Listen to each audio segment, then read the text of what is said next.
Networking, huh? Makes you want to groan and grunt because it just seems sometimes like it is so cringe. It's something that we don't necessarily want to do, but it's something which, if we want to move forward, we kind of have to do. It's something which we have to overcome in order to, not be reliant all the time on things like Facebook ads and Google ads and LinkedIn so much. So basically, none of us want to be there, but we know we all need it. That's the reality of networking. We may not feel like we love it, but we do really need to do it. And it's kind of like the gym, really. You think about it. We should be doing the gym or working out or going for a run or doing something like that. We don't want to do it, but once we're there, it's actually not as bad as we think it's going to be. It's actually kind of fun, kind of enjoyable. And after you've been doing it for a while, it gets a lot easier and a lot more enjoyable to do it. In fact, you look forward to it, or in some cases, you get a little bit addicted to it as well. But why do we hate it? Why do we not really feel comfortable with it? Well, sometimes we just feel like we don't know what to say. Simple. We feel like an idiot. We feel awkward. Sometimes we feel fake because we feel like we're saying words that don't mean anything. We might feel shy or introverted. We don't really enjoy the act of talking about ourselves. We feel like it's a waste of time. We don't know anyone. It just feels like labor that we don't have to go through. And you know what? You don't have to turn up to networking. In very few cases where anyone's actually forced to go and do networking. But again, like the gym, we all know it's good for us and we know we should go. But oh man, it's so easy to make excuses not to, isn't it? So, why we need it is because, like nothing else, it really opens up new contacts to us because it puts us in an environment where we don't know everybody. I go to a couple of different networks here in my hometown, Darwin. One of them used to be very much like I describe it as an old man's drinking club. And it was quite interesting because you'd meet lots of people and occasionally new people would come through, but it was pretty much the same crowd every time. So you felt like you were networking with people who it was super easy to network with. But there was nothing new ever coming from it. And there was no one new coming into it. It was just seemed to be going around in circles. And as such, I've not renewed my membership with that organization, but I have with others where I find it more difficult, such as I am a member of Tourism Top End. And I really labor myself with whether I should become a member each year because yeah, it costs a bit of money. And I don't really do a lot of business in the tourism field. But when I go to their events, I always meet someone new and it feels awkward and it doesn't feel like fun for me. It actually feels like hard work because networking has the word work in it, right? So it is about work and it helps us to access others' networks. And I'm going to show you what I mean by that shortly and the importance of realizing that the people at the networking function are not the key people and probably not going to be your clients and that you should still go anyway. Now, networking is cheaper than advertising. Yes, it might cost me nearly $400 to join a particular network here in town, but the events don't cost me any money to go to. There's usually food and drinks provided. That's a pretty good deal when you think of it. Like every month you go to an event, you meet new people, you've got opportunity to get in front of more people. That's a pretty good deal. You've also got one event and many people. So rather than having to have 15 coffee meetings during the week, you can have one event where you actually have the equivalent of meeting 15 people all at one time. So you're doing that sort of one to many thing. It's much more time effective. Now, you may choose to follow up with people afterwards, but I'm not going to follow up I will follow up with everyone I met, but I won't necessarily have a follow up meeting with everyone I met unless there was a specific purpose for that. So one event, many people, yeah, you can do that, but choose to think of it as a filter or a funnel, right? There might be a lot of people you meet, but you'll only really necessarily follow up meeting with like maybe a couple of them who really are the people that either you can benefit or who can benefit you. It also increases your confidence. Every time I go to one of these places I don't really want to go to, where I don't really have a lot of context for being there, but I'm doing it to really to network, it increases my confidence to talk to people I don't know. Now, most people think that I can hop on a webinar like this and wax lyrical about any topic and teach people in their hundreds. The reality is that I'm actually an introvert. I don't naturally lend myself well to networking situations. That's why I set up my own networking group because then I've got a place to be and a thing to do and always have a context for being there. But like everyone else, once I'm there, I really enjoy it. It's actually a lot easier to do because, you have yourself a purpose when it goes to these. It helps you form relationships. I've built new friendships, built new business relationships, new clients have come out of that. But, be careful when you look at finding clients in networking. That's not what networking is meant for. Networking does have one very valuable thing, and it helps to build trust faster. There's not really a lot of trust exchange when someone sends you a connection request in LinkedIn. Now, I'm a big fan of LinkedIn. I'm all over it. It's my number one place to be. But the reality is that it's not a place where you're going to build trust relationships straight away. It takes a little bit of time. When you see someone in person, there's something that inspires the empathy in us and the human connection part of us that makes it so much simpler to trust someone, because we can shake their hand or talk to them face to face. We can see body language. All those non-verbal communication cues are in place so that we feel like we're talking to a real person, not just to a bot on a social network, right?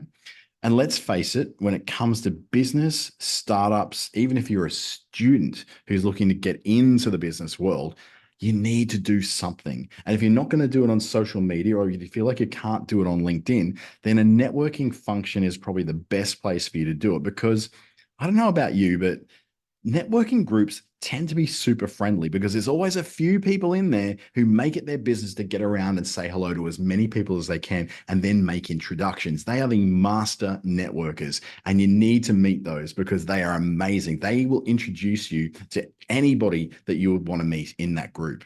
So that's why we need it.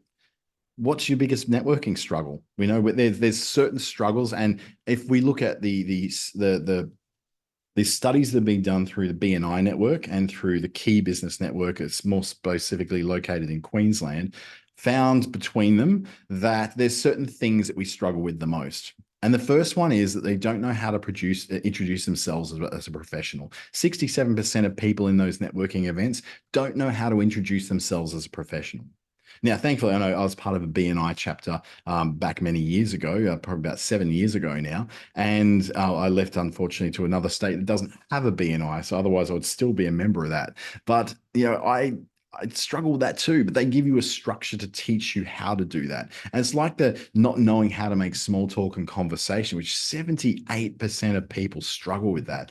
That's because it's not real. It feels so fake. Small talk is just painful. It's like trying to drag words out of your own head and mouth, and it just feels like ugh. It gives me the ick as well, small talk. But there is ways of making conversation that doesn't require that small talk of weather, football, and I don't know how good someone's dress looks. And the other one is that a lot of people, the majority, 56%, don't know how to make their conversations with other people about business, because it feels a little bit icky. You feel like you're on the sell. You feel like you're selling someone. But one thing I want you to sort of remember is that the person you're speaking to in that networking event is not going to buy your stuff, or at least it's incredibly unlikely that they will. What they are there to do is to find other people for you. They will know a big network of people, as you do. You know lots of people that may just be looking for that thing that they do. And that's the purpose of a networking event.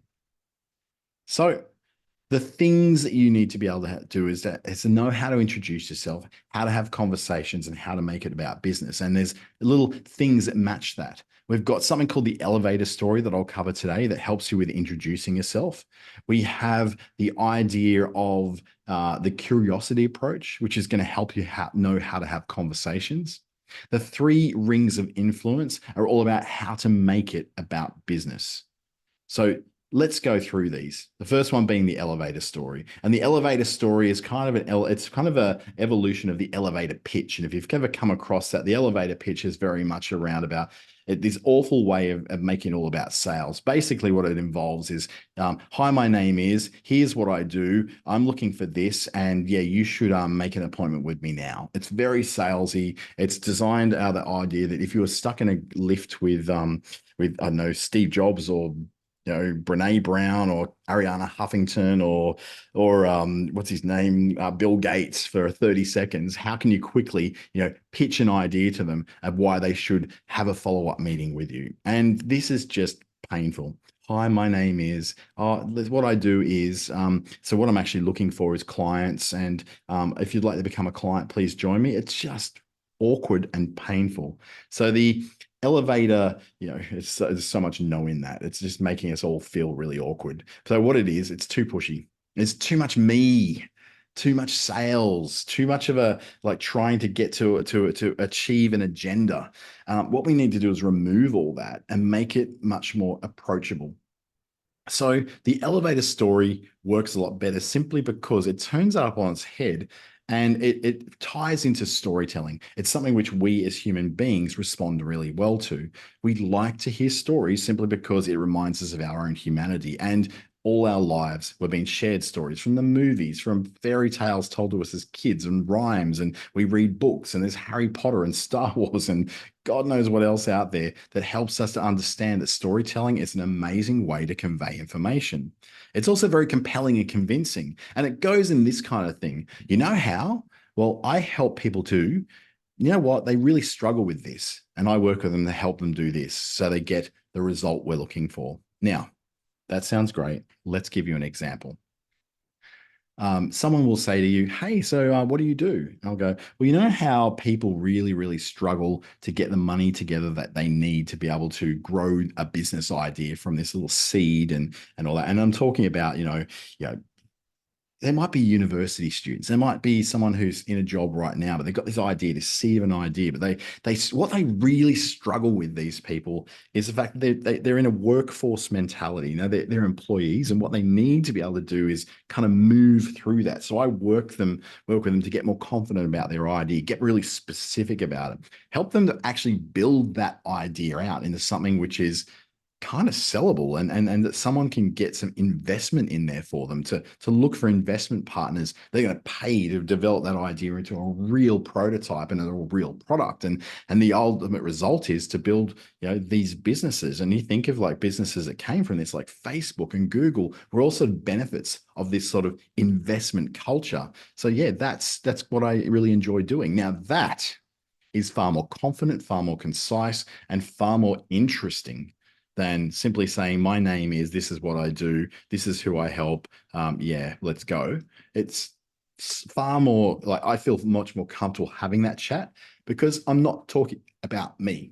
I'm talking about the person I help. I'm talking about their struggle and how they overcome that struggle and what the result is. This is essentially like the hero's journey. The hero's journey is the backbone of any adventure movie, any kids movie, Star Wars, any movies, like right down to something even like Eat, Pray, Love, which is very much the hero's journey as well. Someone who is struggling with something, who finds a helper, and a reminder of what they're struggling with and how they then overcome it, so that there's this result at the end. But there's a guide involved in there who helps them overcome that struggle.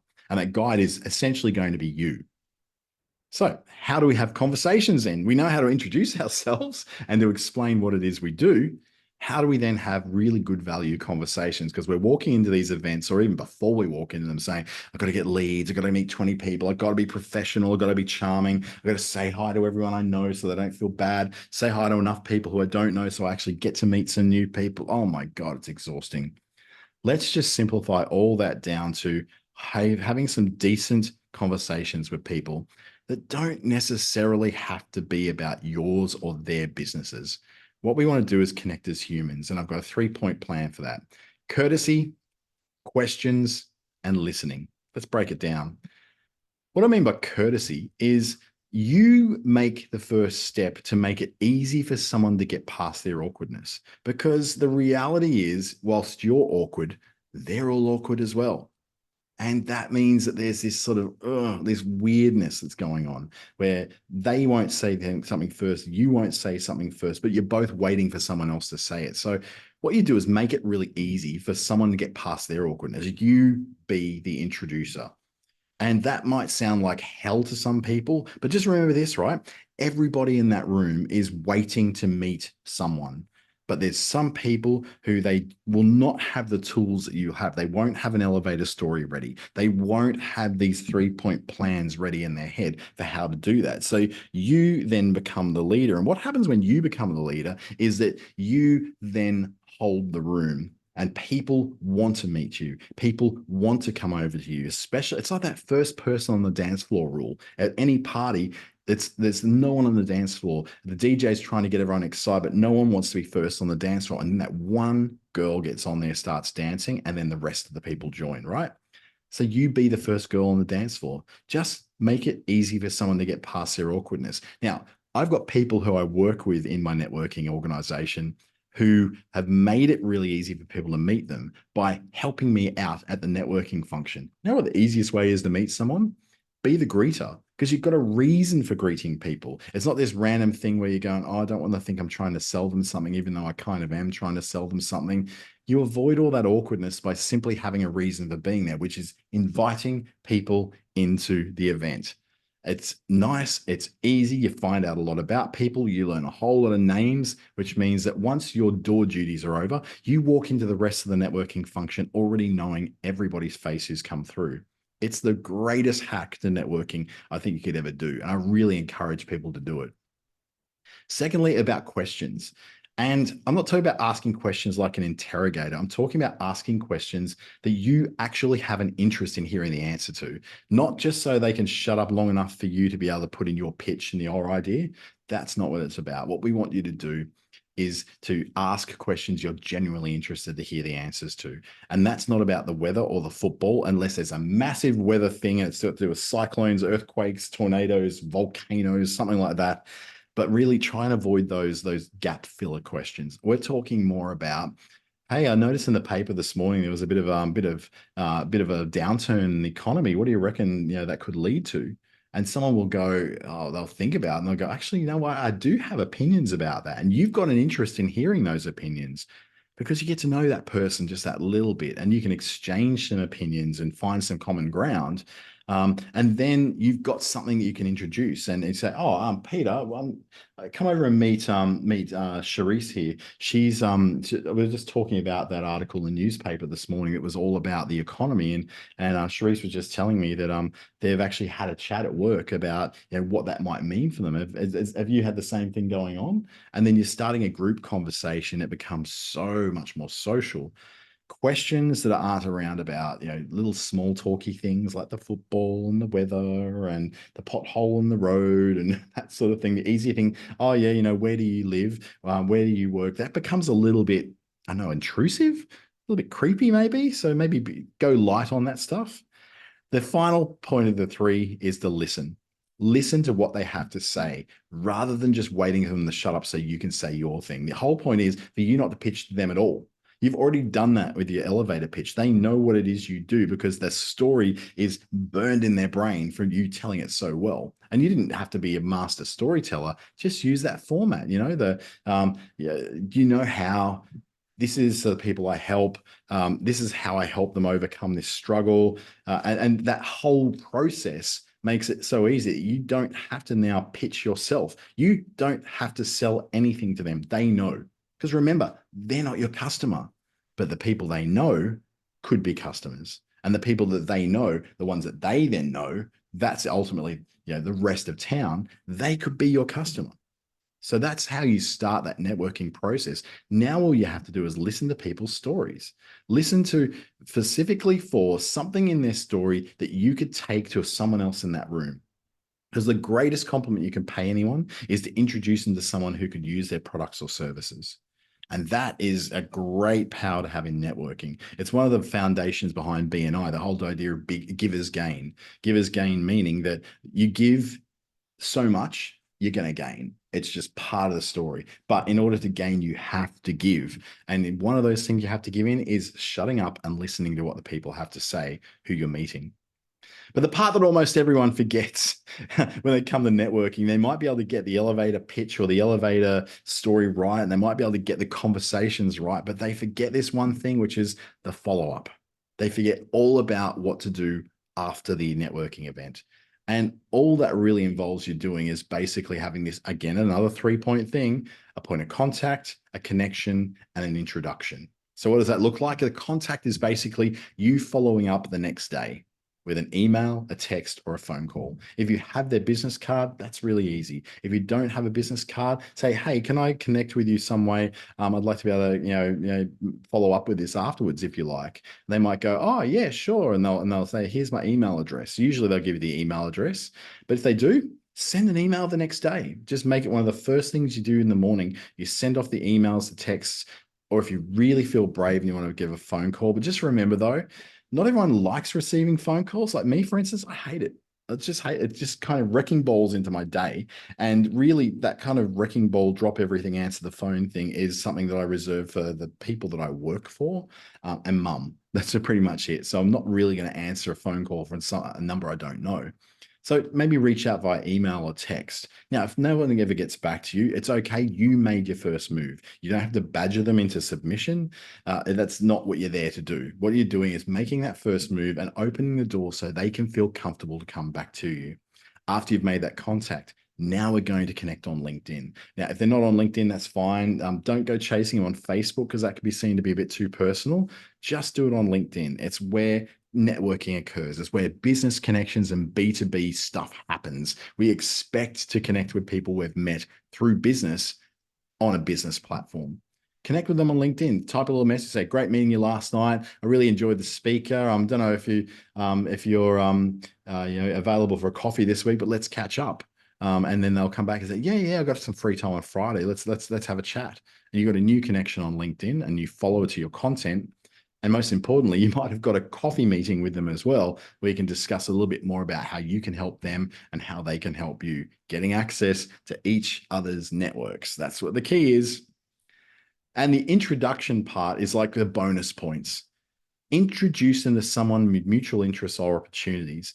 You've met that person, you've got an idea of who they are and what they like and what they want. You can say, "Well, I know that you're a plumber, that you're looking for clients. Can I just introduce my mate Barry? He works at so-and-so builders, and they always need contractors and this kind of stuff. And they've actually been struggling a little bit with their plumbing contractors. Do you want to have a chat?